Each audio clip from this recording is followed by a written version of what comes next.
வணக்கம். இன்னைக்கு மத்தியான அரட்டையில நம்ம லைஃப்ல ரெண்டு டைப் ஆஃப் பீப்புள் பார்ப்போம். எப்போ நம்மளை பார்த்தாலுமே ஒரு அப்படியே உச்சி முகுர்ந்து அப்படியே குளிர்வித்து மேல கிரீடத்தை சுத்தி அதுக்கு மேல 4-5 ஐஸ் கட்டியை வச்சு நம்மளை புகழ்ந்து தள்ளிடுவாங்க. நமக்கே அப்படியே சில நேரம் ஷை ஆயிடும்.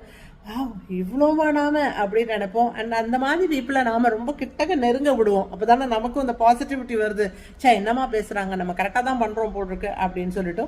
ஸோ அந்த மாதிரி பீப்புள் உங்களை சுற்றி இருந்தாங்கன்னா அவங்கள்ட்ட சொல்கிறத எல்லாத்தையும் எடுத்துக்கோங்க. ஆனால் பாதி மட்டும் எடுத்துக்கோங்க. ஃபுல்லாக அந்த ஹை பீக் லெவலுக்கு போயிட்டோம் அப்படின்னா நாம் நம்மளோட நிலைமையை மறந்துடுவோம்.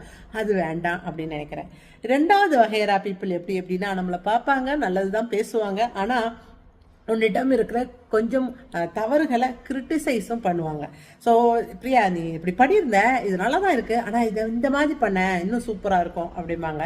நீ ஏன் இன்னைக்கு அந்த மாதிரி சரி கட்டியிருந்த, அது கொஞ்சம் நல்லாவே இல்லை அப்படின்ட்டு பிளண்ட்டாக நம்மளை வந்து அது பிடிக்கல அப்படிங்கிறத முன்னிறுத்தி சொல்லுவாங்க.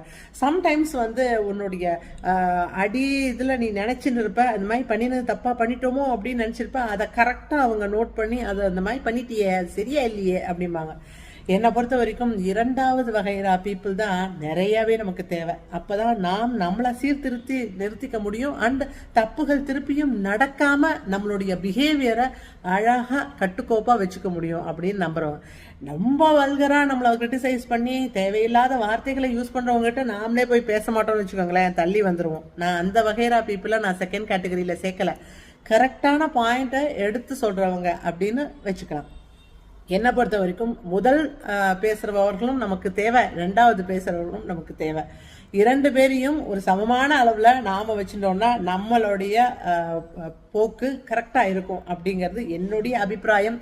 இதுல நீங்க என்ன நினைக்கிறீங்கன்னு கமெண்ட் பாக்ஸ்ல கமெண்ட் பண்ணுங்க. நாளைக்கு பேசலாம்.